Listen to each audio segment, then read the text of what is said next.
You walk into a pharmacy. There is an entire aisle for it.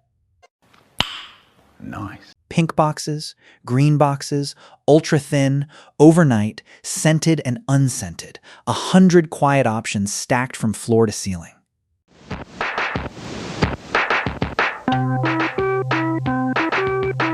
You grab one without thinking and get on with your day. But the truth hidden behind that aisle is far stranger than you would ever guess. For almost all of human history, that aisle did not exist. No cotton. No applicators. No soft instructions printed on the back of a box. And yet every woman in your bloodline, stretching back hundreds of thousands of years, lived through something the modern world has nearly erased. So how did she do it? How did ancient women survive their periods? The answer begins by breaking the question itself. Because most ancient women were not bleeding nearly as often as you imagine. Picture the life of a woman 30,000 years ago. She reaches the age when her body can carry a child. And then, for most of the years that follow, she is either pregnant or breastfeeding a child almost without pause. Both of those things switch the period off. When a woman is pregnant, she does not menstruate. When she breastfeeds intensely, day and night, for 2 or 3 years, her body often suppresses ovulation entirely.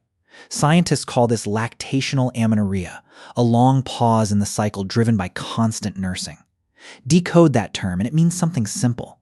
A nursing mother frequently stops bleeding for years at a stretch. Now lay those pregnancies and those long nursing years end to end across an entire lifetime. What is left over? Very little bleeding at all. An anthropologist named Beverly Strassman spent more than 2 years living among the Dogon people of Mali, carefully tracking the menstrual cycles of women in a society without modern birth control. What she found rewrote the textbooks. A typical Dogon woman menstruated only about 100 times in her whole life.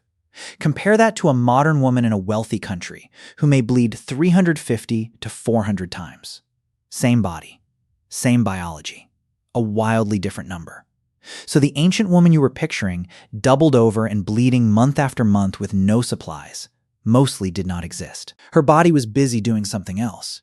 It was making the next generation. Periods, for her, were the rare gap between children, not the steady monthly drumbeat, you know. But this opens a far deeper question. Why do humans menstruate at all? You might assume every female mammal bleeds.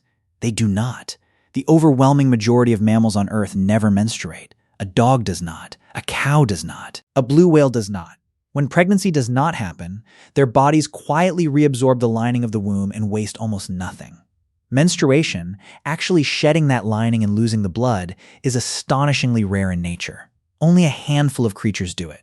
Humans, a few of our close primate relatives, some species of bats, and a strange little creature called the elephant shrew. So why us? A biologist named Dina Emra, working alongside the evolutionary scientist Günter Wagner, offered an elegant answer. In most mammals, the mother's body builds the thick, blood-rich womb lining only after an embryo arrives and signals for it. In humans, that order has flipped.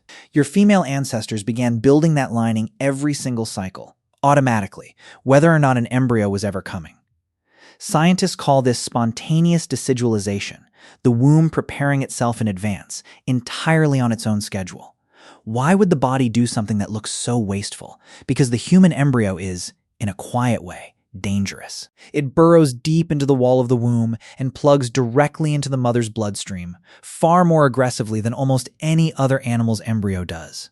That thick lining is partly a defense. It is a way for the mother's body to brace for the invasion and to screen out flawed embryos before she pours years of her life into them. When no embryo arrives, all of that careful preparation has to go somewhere, so it sheds. The period, in this view, is not a flaw or a curse. It is the visible price of one of the most intense pregnancies in the entire animal kingdom. And that price was not nothing.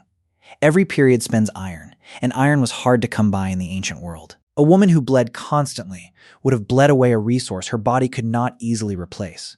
Seen that way, the long stretches without bleeding were not just convenient, they were protective. Each pregnancy and each nursing year spared her the slow drain that frequent cycling quietly demands. Her body, it turns out, was built for a rhythm almost the opposite of yours. Now return to the ancient woman in the rare months when she did bleed. What did she actually use? Archaeology is almost silent here, and there is a reason. The answer was always made of things that rot. Moss. soft grass, shredded bark, bundles of wool, folded animal skin. Sphagnum moss, which grows across cool bogs throughout the northern world, is naturally absorbent and even mildly antibacterial, and it almost certainly served countless women for thousands of years. In ancient Egypt, surviving writings hint at softened papyrus reeds. The women of ancient Greece were later said to have wrapped lint around small pieces of wood. Elsewhere, women simply bled into layered hide or wrapped cloth, rinsed it in a river, and used it again. The materials themselves vanished into the earth. The knowledge did not. It was passed hand to hand, mother to daughter, across more generations than you could ever count.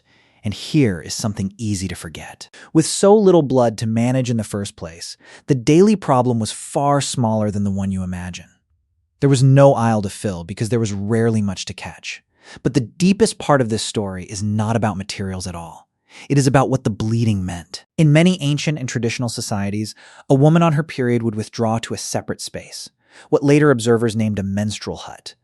For a long time, outsiders saw these huts as pure punishment, as proof that a bleeding woman was treated as unclean and cast out. The reality turned out to be far more tangled than that. The anthropologists Thomas Buckley and Alma Gottlieb gathered accounts from cultures all around the world and showed that seclusion could mean many different things at once. Shame in one place, sacred power in another, sometimes simply rest, away from the endless labor of the village. In some societies, a menstruating woman was believed to hold a force so potent it could disrupt a hunt or unsettle a ritual. Not weakness, a dangerous kind of strength. And there was something else hiding inside those huts. When Beverly Strassman studied the Dogon huts directly, she discovered they were tracking something startlingly real. Because women there bled so rarely, the hut sat empty most of the time, and whoever entered it became a quiet public signal of who was, and was not, currently pregnant. The biology and the ritual were locked together like two halves of the same machine. Then comes the boldest idea of them all. An anthropologist named Chris Knight argued that menstruation may have done nothing less than help build human culture itself. His theory is daring, and many scientists dispute it, but it runs like this. Long ago, he proposed, women may have synchronized their cycles with one another and with the phases of the moon. By bleeding together, and by collectively refusing the advances of men until those men returned from the hunt with meat to share, early women may have forged the first rhythms of cooperation, ritual, and shared time. Blood, in his telling, became one of the very first symbols that human beings ever held in common. Most scientists today doubt the neat synchrony sitting at the heart of that idea. The famous claim that women living together drift into the same cycle has largely crumbled under careful testing. But Knight's larger thought still lingers like a question that refuses to leave. What if the thing modern life treats as a private inconvenience was once a public force, something that helped shape how your entire species learned to live together? Sit for a moment with how far you have traveled. The ancient woman bled rarely, surrounded by people who often saw that blood as powerful, sacred, or strange. The modern woman bleeds 3 or 4 times as often, alone, behind a locked bathroom door, reaching for a box she was quietly taught to hide at the bottom of the shopping cart. What changed was not the body. It was the entire life built around it. You eat enough, from early childhood, to start your cycle years sooner than your ancestors ever did. You have 1 or 2 children instead of 8, and you nurse them for a few months instead of a few years. So the long pregnant silences that once switched off the cycle for most of a lifetime simply never arrive. Your modern body, well-fed and healthy, and rarely pregnant, does the one thing it was built to do, over and over again, with almost no gaps left to fill. Think about what that really means. You are not a softer, weaker version of the ancient woman. In one sense, you are the opposite. You menstruate more in a single decade than many of your ancestors did across an entire life. The aisle is not there because you are fragile. It is there because your body has been handed a freedom it was never designed for, and it is simply doing its work without rest. That entire pharmacy aisle exists for a single reason. Your biology stayed ancient while your life raced far ahead of it.